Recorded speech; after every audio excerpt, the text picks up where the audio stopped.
The Prescott mansion looked more like a mausoleum than a home. Cold hallways, doors always shut, and a silence that weighed like lead. Evelyn Carter, married for 3 years, walked through those walls like a stranger in her own life, still a virgin, still invisible to the man who was supposed to call her his wife. Alexander Prescott, a relentless tycoon, had never once touched her. But on an ordinary morning, something unexpected happened. A simple gesture that seemed to signal destiny was about to change, but what came next, no one could have foreseen. If this story has already touched your heart from the very beginning, don't forget to leave a like. It helps bring more stories like this to others. Subscribe to the channel so you won't miss what's coming next, and tell me in the comments, where are you listening from? Your presence is what keeps this space alive. The Prescott Mansion in Charleston rose like a fortress against the world outside. Its white columns gleamed in the sunlight like marble teeth, while tall windows, forever hidden behind heavy drapes, concealed more than they protected. They held secrets, silences, and lives half-lived. A house majestic in appearance, yet hollow at its core.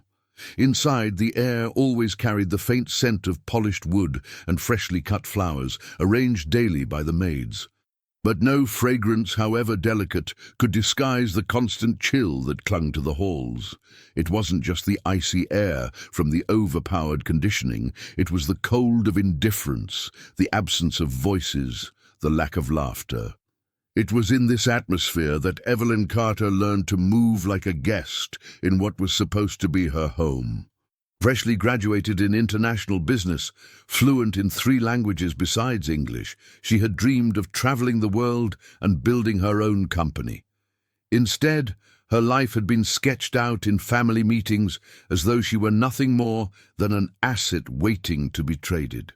At 23, she married Alexander Prescott, a man whose reputation was that of a ruthless businessman and an untouchable figure. For the Carter family, the marriage was salvation.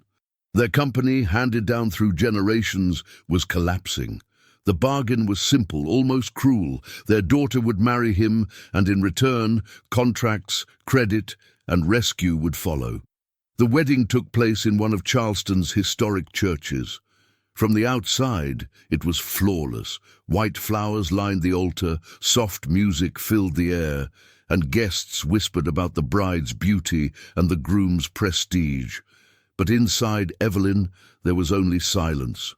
Alexander's gaze, cold and calculating, never lingered on her.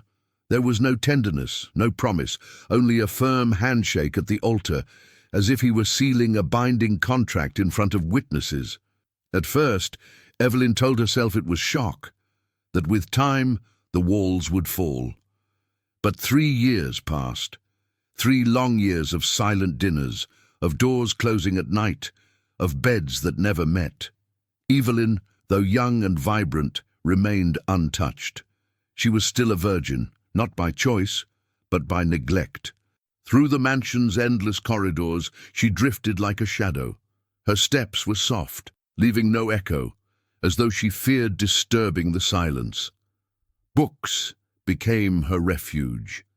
She buried herself in languages, in business theories, in anything that could keep her spirit alive.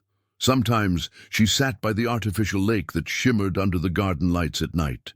The surface reflected the moon in broken fragments, and in those pieces she saw herself, beautiful from afar, yet untouchable, distant, frozen. She imagined what it would feel like to truly live, to laugh freely, to be wanted, to be seen not as an obligation, but as desire. Alexander was rarely home. His world was made of boardrooms, flights, and corporate dinners. When he did return, he carried an aura of austerity. His words were measured, his questions neutral. He spoke of events, etiquette, appearances. He never asked about Evelyn's dreams, her fears, her favorite things. He treated her like fine porcelain on display, valuable for others to admire, but lifeless. And every indifferent gesture deepened the invisible chasm between them. And yet within Evelyn something resisted. Pain lived in rejection, anger in neglect, but also a stubborn thread of hope. She could not fully surrender the idea that one day Alexander might see her, that beyond the contract there could be love, that beneath the stone there might be a man capable of feeling. At night, lying in a cold bed with her heart beating into the silence, one question whispered inside her, a question she never dared to speak aloud. Would he ever see her as a woman, and not just a name on a contract? And in that unspoken question lived not only sorrow, but also the faintest spark of defiance, a seed of change not yet ready to break the surface, but destined, sooner or later, to rise. That morning, the Prescott mansion was as silent as ever.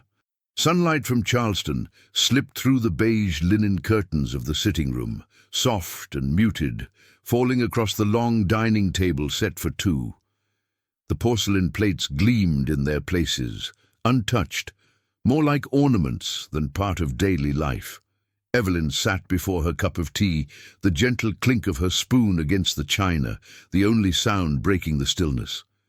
She wore a simple pale blue dress, comfortable enough for her lonely mornings, but elegant enough to always be prepared. Life beside Alexander meant never knowing when she might suddenly be expected to step into the role of Mrs. Prescott. Suddenly, firm footsteps echoed along the wooden corridor. Evelyn looked up, startled. Alexander, dressed in a light grey suit, entered the room with his usual upright posture and composed gaze. Yet something was different. Instead of walking past her, as he so often did, he stopped right in front of her. "Evelyn," he said, his tone neutral yet carrying something she couldn't quite place, "I want you to accompany me to an event tonight." For a heartbeat, Evelyn thought she had misheard him. In 3 years of marriage, not once had Alexander invited her to a social gathering. He had always gone alone, keeping her hidden, invisible to the outside world. An event? Her voice was barely more than a whisper. He nodded, adjusting his tie as though he were speaking of something ordinary. A reception at the Grand Charleston Hotel. Investors, partners. It will be useful for you to be there. The words seemed simple, but to Evelyn they were an earthquake under her feet. What did this invitation mean? Why, after all this time, did he want her at his side? Her heart quickened, caught between hope and fear. Hope that she might finally be seen, fear that she was nothing more than a display piece. Silence stretched between them until Evelyn whispered, "All right." Alexander said no more. He simply inclined his head in approval and left the room, as though he had checked off another item on his agenda. But for Evelyn, that morning marked the beginning of something she could not yet name. The rest of the day, her thoughts spiraled. She wandered the gardens, trying to understand his motives. Had he noticed her absence? Was he beginning somehow to see her? Or was this merely convenience, another facade for business? Later, standing before the wardrobe in her room, her fingers drifted across rows of dresses, most of them never worn. Dresses chosen by stylists the Prescott family had hired, fabrics that had never seen light beyond the closet. For the first time in years, Evelyn wondered which one she should wear. And as the soft fabric slipped through her hands, an unfamiliar feeling stirred in her chest. Anticipation. Something was about to change, and she had no idea what awaited her. The Grand Charleston Hotel glittered like a jewel at the heart of the city that night. Crystal chandeliers poured golden light across the vast ballroom, while the delicate sound of violins wove through the air. Men in flawless suits and women in flowing gowns moved with quiet grace, champagne glasses catching the light in their hands.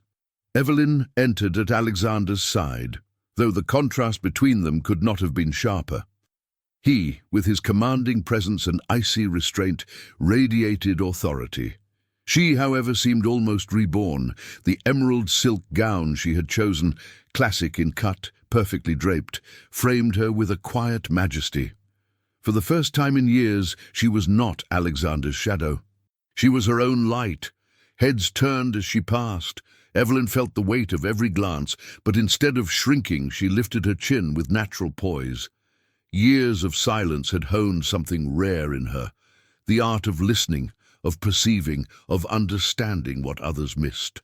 And tonight she was ready to be seen. While Alexander gravitated toward his circle of partners, Evelyn found herself approached by Richard Langston, one of the state's most influential investors.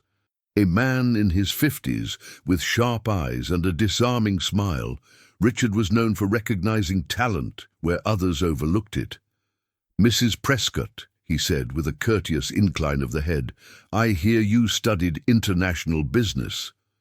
Evelyn returned a measured smile, surprised by the genuine interest. "Yes, Mr. Langston," she replied, her voice steady yet warm. "I specialized in market expansion strategies and risk management." What began as polite conversation soon deepened. Richard tested her with a question on Asian currency policies, and Evelyn answered with precision, offering practical examples, her words revealing not just knowledge, but a mind both analytical and incisive. Slowly, others drifted closer, drawn in by the ease with which she carried the discussion. From across the room, Alexander watched. For 3 years, Evelyn had been little more than a quiet figure at the edge of his world. But now, before his eyes, she revealed a brilliance that refused to be contained, and for the first time, something raw burned within him. Jealousy. Yet Evelyn was not performing. Each word she spoke carried the weight of lonely nights. Years filled with books that had been her only companions. She spoke not to impress, but because her thoughts demanded a voice. That quiet fire contrasted sharply with the cold detachment that had defined her marriage. When at last the conversation drew to a close, Richard offered her a genuine smile. "Mrs. Prescott, your perspective is refreshing. The corporate world needs voices like yours." Evelyn thanked him with grace, but inside she felt something long dormant stir awake: recognition. For the first time since stepping into the Prescott mansion, someone saw her not as a magnate's wife, but as a woman of her own worth.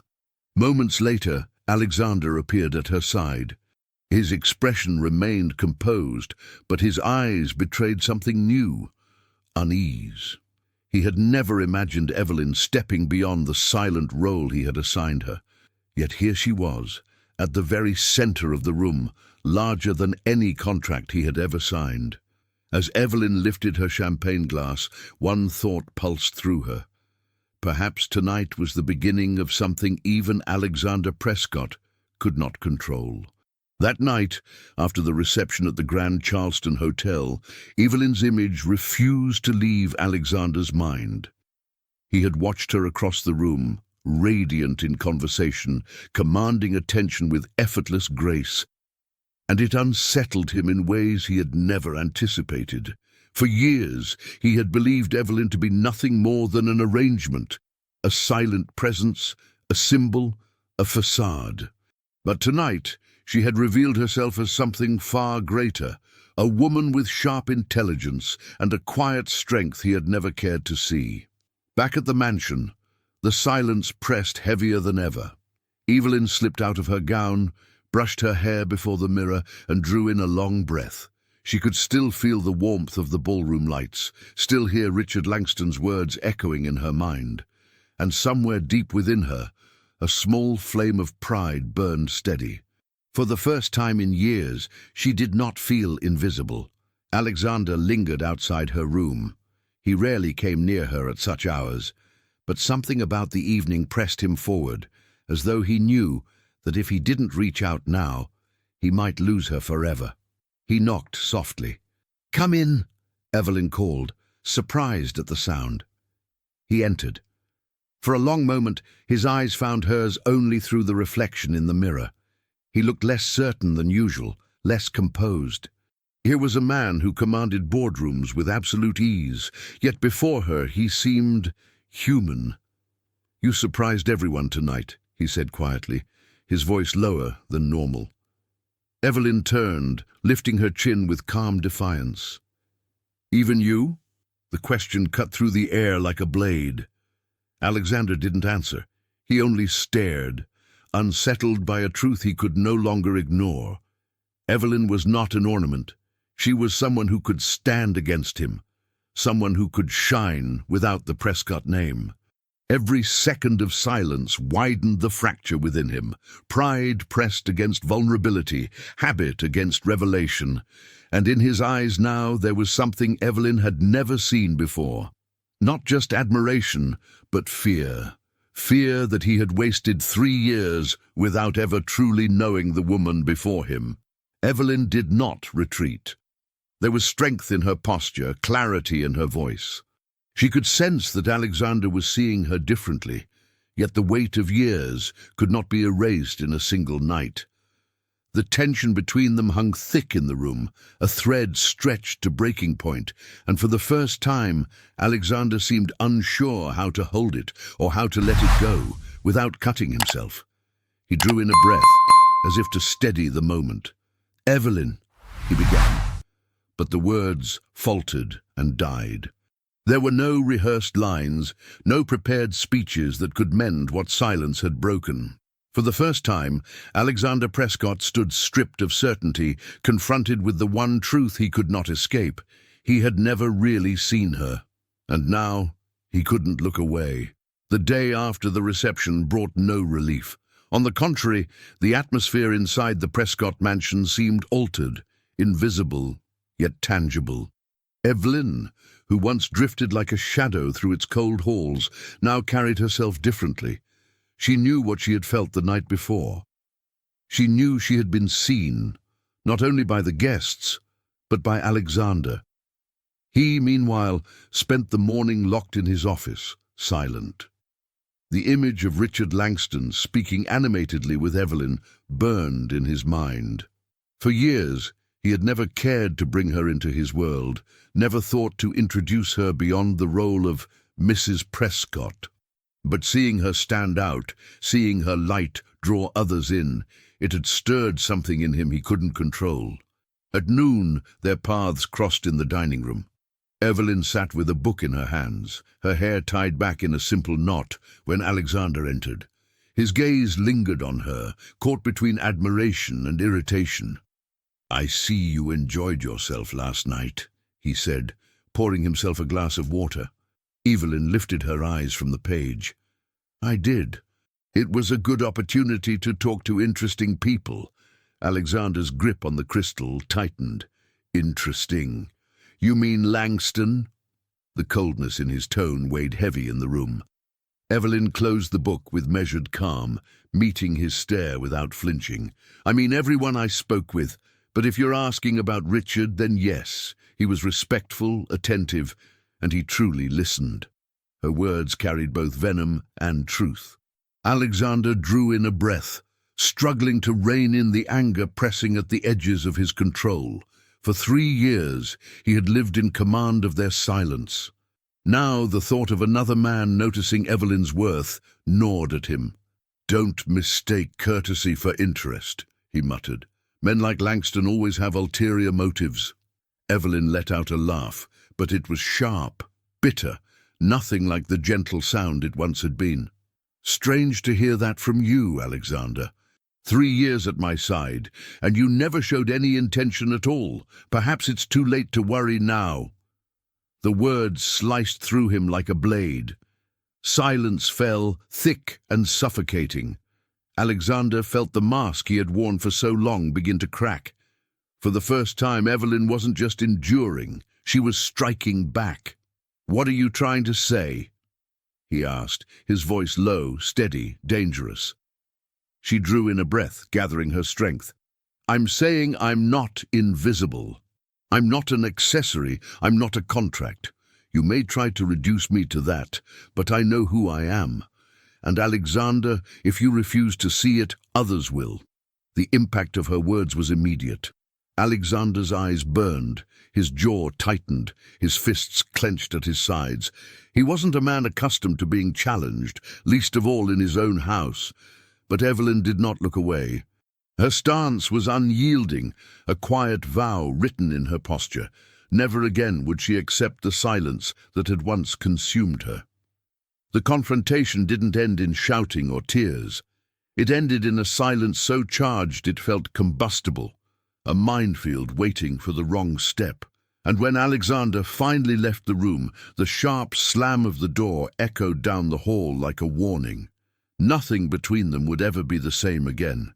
The days following the confrontation carried a silence of a different kind. It was no longer the cold emptiness Evelyn had endured for years, but a charged stillness, electric, fragile, as though the slightest spark might ignite it. Every glance from Alexander felt like an unspoken question, every gesture from Evelyn a veiled reply. He began altering small routines. He appeared at breakfast, sitting at the table without rushing, watching her as she stirred her tea with absent care. In the evenings, instead of locking himself away in his office, he lingered in the living room, asking simple questions. "How was your day?" Or, "Are you reading something new?" Evelyn, long accustomed to his silence, felt cautious. Her answers were brief, measured. Yet beneath the surface she sensed something had shifted. Alexander was trying. One afternoon he found her in the garden. Evelyn was walking among the roses, their scent clinging to the air, when his voice came from behind her. "I never realized you liked it here so much." She turned, brows arched. 3 years, Alexander. "And you're only noticing now?" He didn't flinch, didn't look away, even under the weight of her words. He stepped closer, as though venturing into uncharted ground. 3 wasted years, he admitted softly. The confession startled him as much as it startled her. Evelyn froze, absorbing the gravity of it. It wasn't a full apology, but it was more than she had ever heard before. That night at dinner, the atmosphere shifted again. Evelyn's senses sharpened. She caught details she had once ignored. The way Alexander's eyes lingered on her, the subtle tension in his shoulders, as though he were holding back, fighting against a wall built by his own pride. She, in turn, felt torn. Part of her longed to believe he was changing. Another part feared it was nothing more than a reaction, a flicker of jealousy rather than true transformation. The days that followed only deepened the tension. Their silence was no longer hollow. It brimmed with possibility, with half-spoken words, with gestures that nearly happened. Alexander began leaving notes on the breakfast table, brief, almost awkward. "I liked your opinion yesterday. Thank you for coming with me." Simple phrases, yet to Evelyn they sounded like fractures forming in a wall of ice. She noticed something else too. Subtle touches, tentative but unmistakable. His hand brushing her arm as they passed through a doorway, his gaze lingering a moment too long on her face. Each gesture seemed to set the air ablaze between them. And still, Evelyn held her guard. She refused to be conquered by fleeting promises or swayed by scraps of attention. She wanted more. She wanted consistency. She wanted proof. And so, within that fragile space between hesitation and longing, a new rhythm emerged, a silent dance of approach and retreat, of words that meant far more than they said. Evelyn didn't know where it would lead, but she knew with absolute clarity that nothing between them could ever return to what it had once been. The weeks that followed felt like a magnetic field between Evelyn and Alexander. Subtle approaches, lingering stares, silences that carried more weight than words. The mansion, once cold and lifeless, now pulsed with a dangerous, unpredictable energy. One rainy night, Evelyn sat in the library, leafing through an old volume of French poetry. The storm outside filled the air with distant thunder and the sharp patter of rain against the windows. The fireplace crackled softly, casting golden shadows across the panelled walls.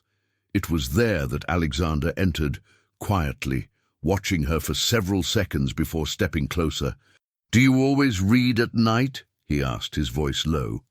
Evelyn lifted her gaze, caught off guard.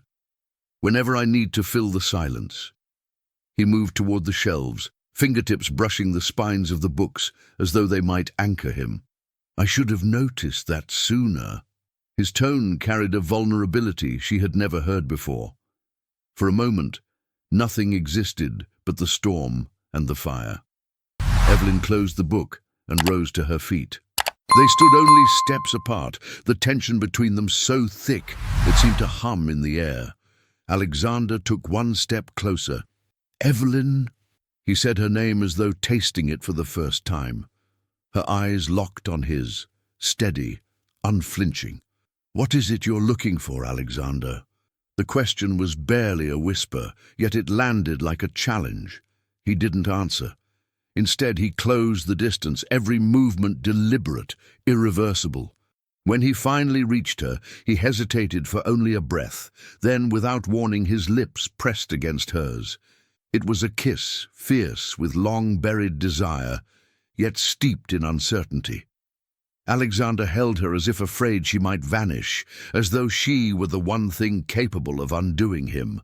For a fleeting instant, Evelyn almost surrendered to the fire, to the storm coursing through her veins. But then she broke away, her hands firm as she pushed him back. "No, Alexander!" Her voice trembled with emotion, but her resolve cut like steel. "A kiss isn't enough after 3 years of silence. I won't be swayed by your pride or your fear of losing me. I want more. I want truth." Silence returned, but it was no longer empty. Alexander stood there, chest rising and falling with heavy breaths, as though wrestling with forces inside him he had never dared confront. Evelyn, bathed in the glow of the fire, appeared stronger than ever, a woman who knew her worth and would no longer accept less. And that night, the kiss that might have been surrender became something else entirely, a warning. A sign that the wall between them was beginning to crumble but had not yet fallen. That kiss lingered in Evelyn's memory like a persistent echo. For days she tried to push away the heat it had awakened, but it was useless. Every glance from Alexander, every unexpected gesture, stirred something inside her. He was no longer just the cold man who haunted the mansion's halls. Cracks had formed in his armor, and behind them stood someone she had yet to truly know. Alexander, for his part, wrestled with himself. He had never allowed emotions to divert him from his path, but Evelyn had become an enigma he could no longer ignore. He wanted to close the distance, to undo the years of silence, but feared it might already be too late. One quiet night, weeks later, the inevitable came. The mansion lay hushed, lit only by the soft glow of candles Evelyn had placed in her room. She hadn't expected anything. It was merely a ritual to bring warmth to the emptiness. But when Alexander entered, the air shifted. He said nothing at first. He only looked at her, as though trying to memorize every detail. Her hair loose over her shoulders, the soft fall of her dress, the mixture of fragility and strength in her presence. Evelyn's heart quickened, but she did not look away. "Evelyn!" His voice was low, almost pleading. She gave no reply, only stood still, waiting for something unnamed. Alexander stepped closer, hesitant at first, then certain. His fingers brushed against hers, and the touch sent a current through the room. Evelyn trembled, not with fear, but with something she could no longer hold back. The touch deepened in seconds. His lips found hers, and this time she did not pull away.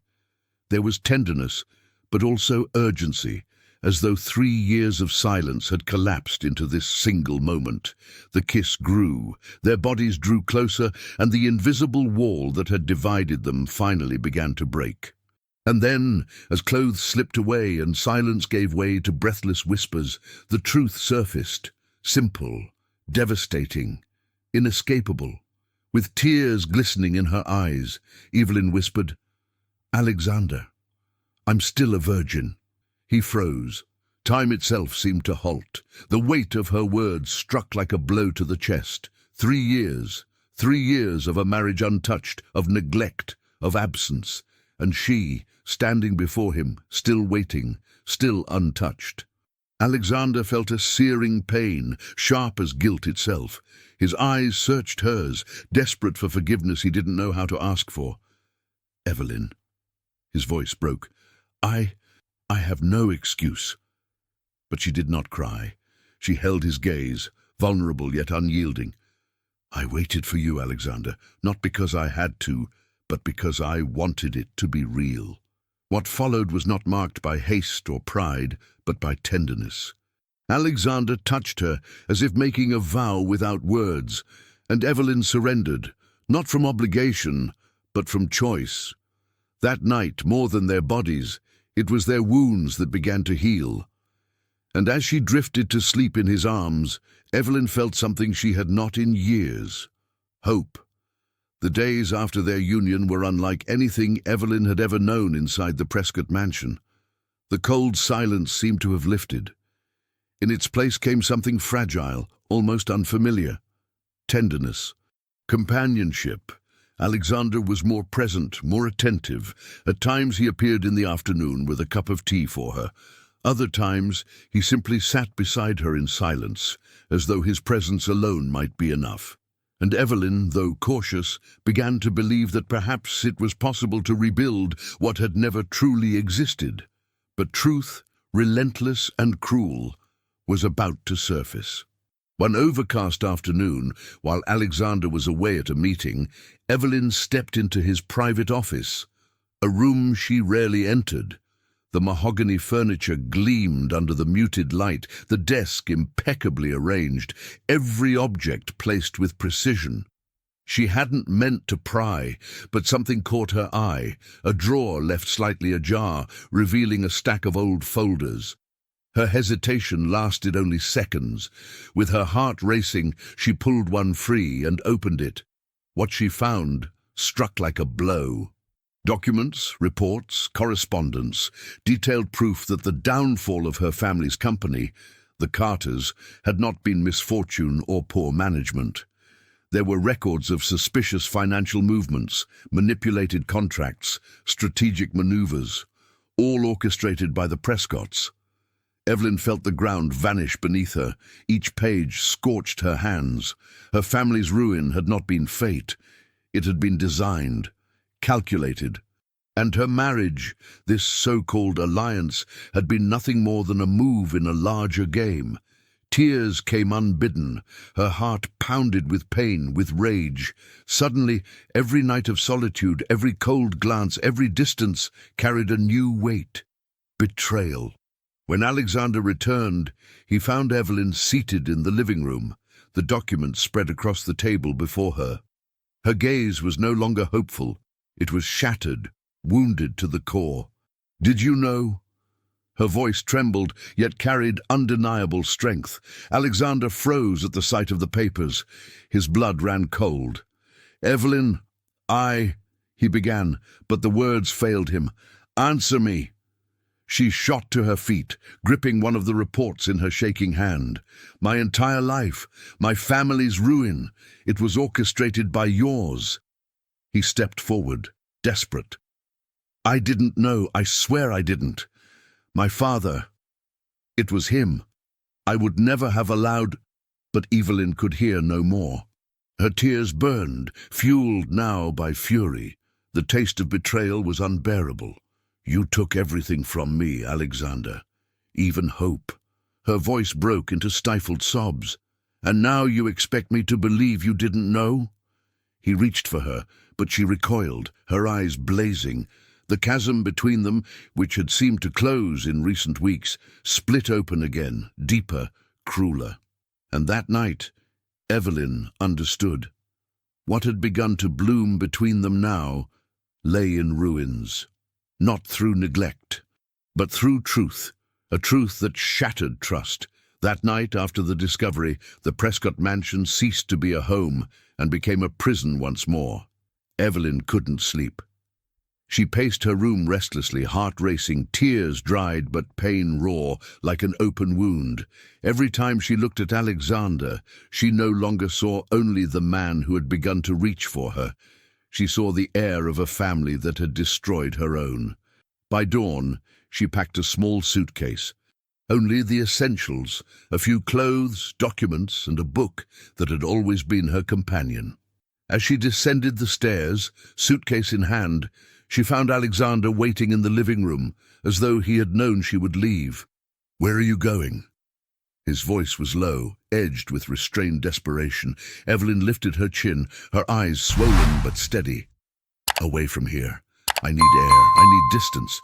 From all of this. From you." Alexander stepped closer, but she pulled back. "Evelyn, I didn't know what my father did. I swear it on my life." "Maybe you didn't," she said, her voice trembling.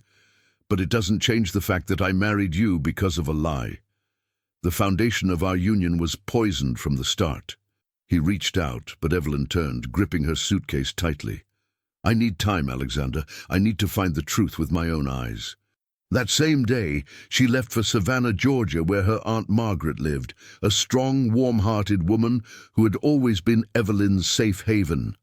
The moment she arrived, Evelyn collapsed in her arms, finally allowing herself to weep without restraint.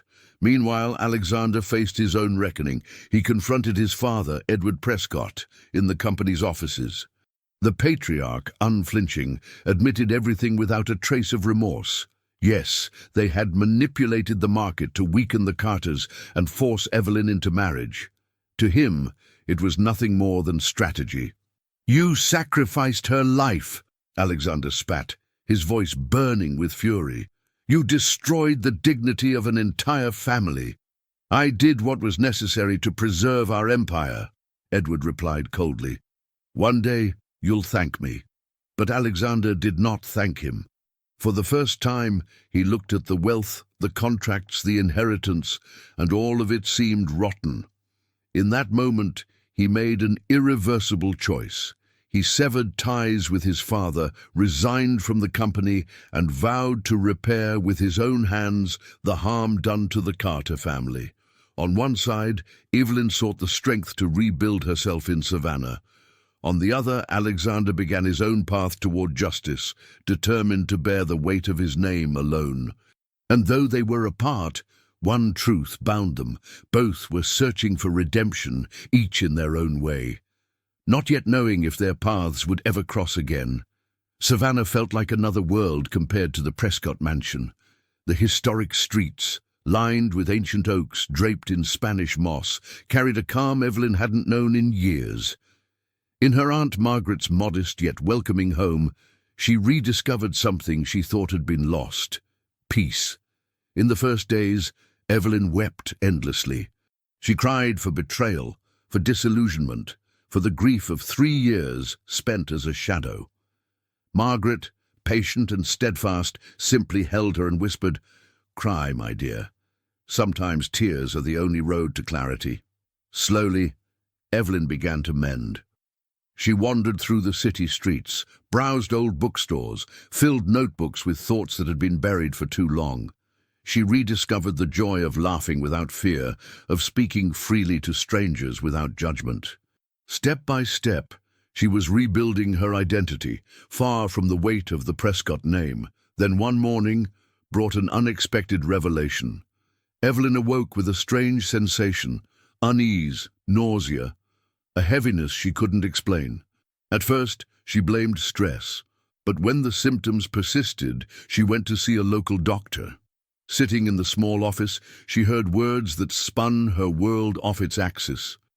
"Mrs. Prescott, you're pregnant." The room seemed to tilt around her. Pregnant. A life growing within her, born of that night of surrender she had thought buried in sorrow. Evelyn's hands instinctively covered her stomach, tears rising to her eyes. It wasn't only surprise, it was fear laced with hope. For days, she kept the secret close. She whispered to the baby in silence, as if this fragile new life were her only confidant. But deep down, she knew she couldn't carry it alone forever. And then Alexander came to Savannah. He had searched for her, endured rejection, severed ties with the Prescott Empire. He had stripped himself of everything. When he finally found her, Evelyn hesitated to let him in, but there was something in his eyes, a weight, a rare sincerity that made her listen. "I came because I can't lose you," he said, his voice steady yet frayed at the edges. "I cut ties with my father, left the company. I want to repair what was broken.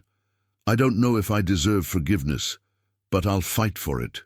Evelyn drew a deep breath, her heart pounding. Then, with trembling courage, she spoke, "Alexander, I'm pregnant." The impact was immediate. Alexander raised a hand to his mouth, his eyes glistening. Within seconds he stepped closer, his hands shaking as if afraid the moment itself might shatter. "A child, our child," he whispered, overwhelmed by an emotion he had never known himself capable of. Evelyn's tears flowed freely. But this time, they weren't born of pain. There was fear, yes, but also something undeniable: hope. In that moment, with the revelation between them, they didn't have all the answers. They didn't have the path ahead mapped out. But one truth stood firm. They were no longer alone, and together they could dare to begin again. The months that followed were a slow, deliberate rebuilding. Evelyn and Alexander chose to remain in Savannah, far from the weight of the Prescott name, far from the shadows that had once defined them. The modest house they rented near the historic district became a true home, with hesitant laughter at first, then long conversations that stretched past midnight, and the daily practice of learning how to be two after so many years of being apart. Evelyn's pregnancy gave their lives a new rhythm. Alexander, once a man of cold meetings and calculated decisions, now found himself attentive to the smallest details. Holding her hand during doctor's visits, preparing tea on difficult mornings, spending hours poring over parenting books as if he could rewrite the past by being present now, Evelyn in turn blossomed. The woman who had once been invisible in the Prescott mansion now allowed herself to be whole. Her days filled with small joys, choosing colors for the baby's room, writing faithfully in her journal, feeling truly heard in every conversation. And beside Alexander, she began to believe that perhaps it was possible at last to love without fear. When the time came to seal their new beginning, they chose to marry again. This time not by contract, but by choice. The ceremony was small, intimate, held in the same Charleston church where, 3 years before, they had spoken vows that felt more like obligations than promises. But now the words carried a different weight. Before a handful of family and close friends, Alexander held Evelyn's hand with tenderness, and together they promised not only fidelity, but truth. Months later, the cries of a newborn filled the air. A daughter. Hopi, her name chosen to embody exactly what they had discovered after so much loss. Holding her for the first time, Evelyn wept as she never had before, realizing that every wound, every silence had led her to this moment. Alexander, at her side, kissed his daughter's forehead with reverence, as if within that fragile life lay the meaning of his own transformation. The life they built from then on was not perfect. No life is. But it was real. No masks. No imposed silences. Only two people who had finally found each other after being lost for so long. And every time they looked at hope, they remembered a truth that had cost them everything to learn. Love, when chosen freely, has the power to rebuild even the deepest ruins. In the end, Evelyn and Alexander's story was never about contracts or inherited fortunes. It was about two people who had to walk through silence, pain, and betrayal to truly find each other. She learned she was never invisible. He discovered that power means nothing in the face of losing love, and together they built something new, not perfect but real, because sometimes rebirth only comes when we have the courage to face the ruins. And perhaps at its core, this story also speaks of us, of what we choose to hold on to, and what we dare to rebuild. If this story touched your heart, leave a like so it can reach others as well. Subscribe to the channel and share in the comments. From where are you listening to this message? Your support is what keeps stories like this alive.